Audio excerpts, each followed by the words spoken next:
For almost as long as there's been an internet, there have been online petitions demanding action big and small. It's part of a long democratic tradition to have the voice of the people heard. Do they actually work? Or do they just add to the noise and the spam in your inbox? With us to explore it all, in Perth, Australia, Skye Cruiser. She is a researcher and lecturer at Curtin University's School of Media, Creative Arts and Social Inquiry. In Brooklyn, New York, Kajal Odedra, head of global communication at change.org. And in our nation's capital, Natalie Appleyard, socioeconomic policy analyst at Citizens for Public Justice. And it's great to have you three on our program tonight. Kajal, I want to start with you because your organization, change.org, proclaims it is the largest online petition platform in the world. So why don't you explain to our viewers and listeners how the process works, how you go from deciding on what to petition, how to create it, and then how to make it happen? Yeah, I mean, as you said, the tool of the petitions is old as the internet, but it's also as old as democracy itself. It's one of the most powerful civic tools that we've had to hand as citizens. And what Change.org has done is made it faster, easier, and more effective for any individual to have their voice heard. Around the globe now, we've got over 500 million people using the tool. In Canada, it's 15 million, so that's 1 in 3 of the citizens. And really, how to do it? Our mission is to make it as effective and easy as possible for everyone to have their voice heard and to realize that they can change the local community or the policies in the countries that they live in, that their voice really matters. And so our tools are trying to make it as easy as possible. So really, it's up to you, whatever you want to start the campaign on. But people are doing it. We're like our agenda is to make it as accessible as possible and stop activism feeling like an elite sport, which I think sometimes it can. Often, if you look around the decision makers in the countries that we live in, they're a homogenous group. They've got a very specific lived experience, and we really believe that we need a diversity of thoughts and life experiences shaping the world around us. Skye, petitions have, of course, existed before the internet existed, but they've, of course, taken off in a massive way ever since the creation of the internet. Can you give us a sense about how things have evolved on the web over time? Yes. So I think that the big point is it's much easier to set up a petition and to get visibility from it now that we have the web available to us. The trick there is gaining attention among all the noise. And the trick, of course, is also having an effective plan, asking the right people for change.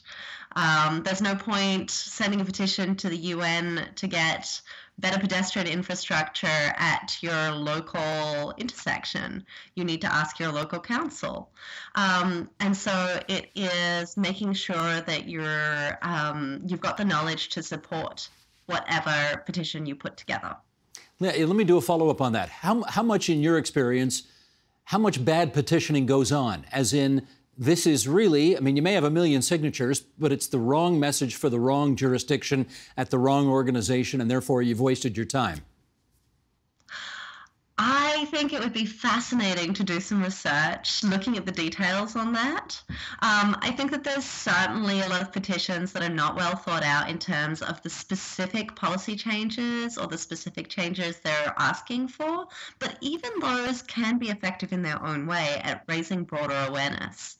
The important thing to remember is that petitions can be useful in terms of the specific action they call for, but they can also be useful as a way of reaching more people, building a movement, starting to build connections, and getting people involved.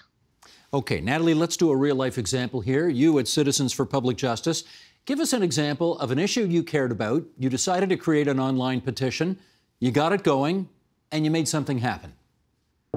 Right. Well, I would agree with what our other panelists have said in that petitions serve a variety of functions. And so in terms of the effectiveness, they can prove effective in a variety of ways. But in terms of direct policy change, I believe that petitions are very effective, again, both in putting something on the agenda for the first time, as well as moving it past the finish line, because what they're effective in doing is showing that there is sufficient mass public support for politicians who support what you're advocating for to move it along. And so what we found in our experience is that there are these particular moments, these particular windows where a certain policy is possible and you need something just to drive it over the finish line. So for us, that has looked like advocating for Canada's first national poverty reduction strategy. It has looked like increasing our commitment to climate change mitigation, both domestically, but also in terms of our international investments. So we've seen this effective in a number of ways. Recently, we've had some open letters that have been very effective in various provinces to ask the provinces to cancel their contracts with the Canadian Border Service agencies so that it's ending immigration detention. So we've seen success across a variety of issues for which Citizens for Public Justice advocates. And let me do a follow-up with you, because you say your efforts have been effective. And what I want to know is, how do you know that? How do you know these things weren't going to happen anyway, regardless of your involvement?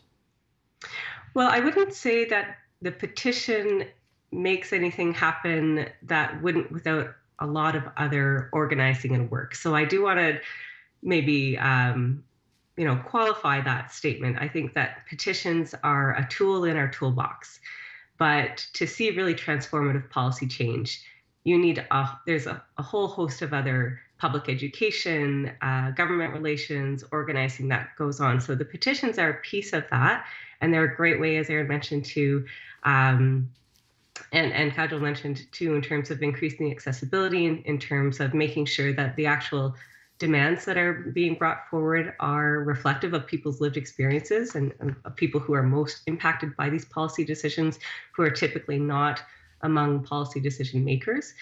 So what we've seen is that petitions can be effective in providing specific language, specific terms. So there might be an idea or a policy shift that politicians are already on board with in some cases, or that perhaps they've learned about through your petition. And so you can provide the specific language, some of the specific considerations in terms of the design of that policy through those petitions. But again, it's never just the petition. There's always so much other work going on behind the scenes, so much organizing and then follow-up conversations afterwards. So we would say that a petition is effective if it generates really good follow-up discussions with policymakers, if we've seen that it's led to an increase in public engagement on the issue, if it shifts the public discourse. Those are all different ways that we would use to evaluate a petition being effective. Okay, I want to drill down a little deeper on this issue of effectiveness. And for example, Kajal, you say on the change.org website that your organization has seen almost 88,000 victories in 196 countries, which sounds like a heck of a lot of success, I got to say. But I want to read for you this observation from an op-ed in one of Canada's newspapers called the National Post. And the headline on the thing is, "Why Petitions Are Almost Always a Staggering Waste of Time." Okay, here comes the quote. "It turns out Change.org has some extremely loose definitions of what constitutes a petition victory. One of the more egregious Change.org victory claims is that a petition was able to free Canadian pastor Hyun-Soo Lim from a North Korean prison. Suffice to say that North Korea doesn't care at all about petitions. In reality, Lim was freed after the visit of a Canadian delegation and came amidst a handful of concessions made by Pyongyang in advance of a summit meeting between U.S. President Donald Trump and North Korean leader Kim Jong-un." Okay, Kajal, how do you respond to that? Yeah, I think like you say, we see a lot of victories on the platform. We've calculated it to being one every hour globally, where we're seeing a victory. And frankly, it does work. And I think that that's why we end up getting, you'll get this strength of opposition around the tool because it is working. the way that victories are that work on the platform is it is purely down to the petition starter when they declare their victory, which is why, you know, the whole tool is supposed to be about empowering the individual and the petition starter, and so it's important that they're able to control, you know, whenever they declare victory. In that particular example, I don't know the details of it, but you know, the petition starter could have just simply marked it victory because the campaign was over. It's done, you know, that what they were calling for had happened. But, you know, we see, for example, we've seen an incredible movement of campaigns to get rid of the tax on sanitary products happen all around the world with the use of petitions. And so this started in the UK, a petition calling for the end of what they called the tampon tax. That built up a lot of power. Then we started seeing sister campaigns started in countries around Europe. Those petition starters then started connecting with each other on WhatsApp and giving each other support, cheering each other on. Then we started seeing petitions in North America, state by state in the US, and basically slowly this was becoming a really incredible global movement with the power of the petition. What's really important, though, to clarify is the petition isn't the end in itself. It's a means to an end. And so like the other panelists said, it's a tool. And really on change.org, what it's doing is you're capturing all of the people who care about an issue, and then you're using it as an organizing tool. So you're then able to communicate to the supporters and say, what should we do next? Who should we write to? When should we meet up? You know, people organize demonstrations and public meetings with the use of a petition. And so I think that there's a bit of a misconception that people using petitions are, just clicking and then that's it. They don't do anything more. But actually, we're seeing petition starters use it as a community organizing tool, and it's just part of their movement building. Well, it is. I'll grant you that. It's a wonderful thing to get people engaged on an issue, and if they actually can see some progress take place on the issue, they may have the sense that they were helpful in the advancing of that cause. But I do wonder, and I'll put this to Skye, I do wonder whether we need a sort of more independent set of criteria before we're able to determine, yes, we got this done, our petition was effective and or instrumental in making it happen. And to that end, I guess, you've heard this term before, Skye, slacktivism. It's become very easy for people to sort of click a box on a petition and say, I did my bit and help to move the yardsticks along. Is it really genuinely the case? Well, a lot of my research focuses on social movements and how people achieve change in the world. And I'm going to give a very academic answer, which is to say it's always very complex. And almost any social movement, any movement for change, any of the big civil rights movement, the movement against apartheid, yes, it had people who were devoting their lives, putting their bodies on the line, spending years organizing things. But it also had people who took smaller actions, who engaged in things that we might now call slacktivism. People who might have physically signed a petition, who might have had a conversation with a friend to try to shift their viewpoint. People who might have gone to a single protest. And social movements, big shifts towards change, need those little moments as well as the big dedicated people's moments of struggle. And I think that we have a bit of a tendency to see things that happen online as necessarily less real and less important than things that happen in physical space. And we shouldn't do that? Is that your position? No, I mean, the reality is you can go to a protest, you can spend hours walking around in the sunshine, you can get arrested, you can do all kinds of really physical, rigorous things without achieving change. And similarly, you can do things that involve just sitting in front of a computer that goes a long way towards moving things forward on issues you care about. And so I think that what we need to do is we need to recognize that movements for change need all kinds of people doing all kinds of things. And sure, some of those things will be small, and we should look for ways to progress them into larger steps. But it's not necessarily slack. People are doing what they can.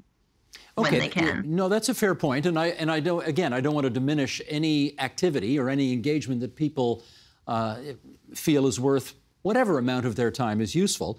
But Natalie, again, I'm going to follow up with you on this issue of the people who make the petitions are then allowed to decide whether the petitions have been effective or victorious. I mean, I suppose I could say I'm conducting a magnificent interview here with the three of you and decide that it's been extremely successful, but I suspect that the 50 to 100,000 people who are watching this will have their own views on that and want to make up their own minds on that. So do we need some independent criteria to determine whether your efforts have, in fact, pushed the ball into the end zone, if I can use that metaphor? Well, I think your own community is going to keep you accountable to that. So if you are communicating that, if you're communicating claims that you can't substantiate or that aren't being backed up, then I would expect that the people that, who have been engaging with you are either going to stop engaging or, they will find other groups to engage with. Again, I think sometimes the point is that perhaps you've just increased awareness about an issue. Perhaps you've engaged people who wouldn't be able to engage otherwise. Kajal mentioned the really critical importance of accessibility. And so I think, again, if there's a smaller organization like ours that are using petitions, again, we often work in coalition. So we just wouldn't have the credibility if we started making claims about petitions that we can substantiate. Okay, so I take your point. To explain that. I take your point on that. And for the record, I do think this is going swimmingly, incidentally, just for whatever that's worth. Kajal, let me go to you, though, on this issue, and that is, with all of the experience your organization has in the myriad petitions you have organized, what petitions on what issues, in your view, work best? Yeah, and if you don't mind, I just wanted to add an extra point to the conversation we were just having, which is that it is just, we're the world's largest petition platform, and we analyze our data. We have been doing this for a long time, over 15 years now globally. And it's just not something, it's not a problem that we see where petition starters are declaring victory when there's no victory. There are other issues that arise from having an online petition platform, especially in countries where it is a little bit more precarious and a little bit more challenging to have your voice heard. But I just want to, just to say that it's just not something that we see. It's not really a real problem. On effective petition making, most powerful petitions, the ones that have become the most effective and do go on to win, are the ones that are doing three things. One, that they're using the power of storytelling. So taking somebody's experience, either their own or somebody that they know, and using that as a point of evidence, really, to say, this thing has happened and this needs to change. The other thing that we really see is persistence. They don't give up. The most effective petition starters I have worked with are the ones that are just really dogged. They're not going to give up. It's not just a one and done for them. They're going to keep on going for months, for years, if needs be. And then finally is that they're choosing the right decision maker and really honing in what is the ask. So if I, for example, care really deeply about climate change, if I was to start a petition to say, end climate change now, that's really, really worthy and a really important issue, but it's not really going to make a change, and it's going to be harder to mobilize a big audience around it. But what might be much more effective is to call on a supermarket chain to reduce their plastics. So having a really tangible ask and really being specific about who the decision maker is. A good example, actually, that's a petition that's just been taking off since the coronation of King Charles, is a petition that's got over 40,000 signatures for an Indigenous person to be put on the new banknote in Canada. And there you've got something really, really tangible. It might not change the world for Indigenous communities in Canada, but what it does do is it shows it's a symbolic campaign that starts a debate and starts a conversation around Indigenous communities. It teaches through its campaigning. And that's actually something that is quite interesting to me, is that people can learn, that people learn about the news through campaigning, and they become more kind of, educated. And so it also just spreads the awareness of how we're treating Indigenous communities in our countries. Now, that's a fascinating petition. Do we know whether the Royal, I think they still call it the Royal Mint in Canada, do we know whether the Mint or the Minister of Finance, who will ultimately make the decision about who goes on the money, do we know if they're aware of this petition? I don't, but I will tell you that we had a similar campaign in the UK about 10 years ago, and the Bank of England, a campaign to put a woman on the banknotes, because could you believe it that only 10 years ago we only had men on our banknotes in the UK, and the petition got to around 30,000 signatures, and eventually the Bank of England changed the way that they, how they choose who goes on banknotes. And in that instance, they put Jane Austen on. So I have high hopes for this one. And I think as long as the petition starter doesn't give up, I think it's very winnable. Are you saying the Queen wasn't even on the banknotes in England? Oh, no, but so in the UK, you had the Queen on every single banknote, but on the other side, you have a historic figure. Gotcha. And back then, it was all men. Gotcha. Okay. Okay, Skye, to you on this. We heard climate change referenced in the last answer. Could you make us a bit of a list, which, in your experience, these are the issues that people really use these online petitions to try to advance? I've seen everything. So, and of course, I'm working more in the area of people who care about climate change, who care about diversity, inclusion, thinking about how we deal with our colonial history in Australia. But of course, petitions come from all ends of the political spectrum. But it could be everything for asking for change from their local council, specific actions around climate change. I saw one that was asking for different advertising on cereal boxes. People who are asking for changes to international diplomatic relations that are utterly impossible, because there are so many, because it is so quick to start online petitions. Of course, there are many, many ways in which people fail to properly target their petitions. But with the right framework and the right guidance provided through organisations like change.org, by people also noticing what gets traction and what doesn't. I think both of the other panellists have talked about this issue of accountability and traction.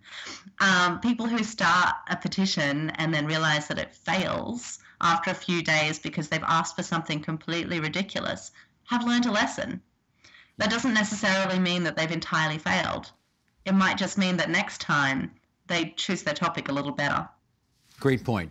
I want to thank the three of you for coming on to TVO tonight and informing us so much more about this phenomenon around the world. Skye Cruiser coming to us from Perth, Australia, Kajal Odedra from Brooklyn, New York, and Natalie Appleyard from our nation's capital. My thanks to you three. Appreciate it very much. Thank you. Thank you. Thank you. The Agenda with Steve Paikin is made possible through generous philanthropic contributions from viewers like you. Thank you for supporting TVO's journalism.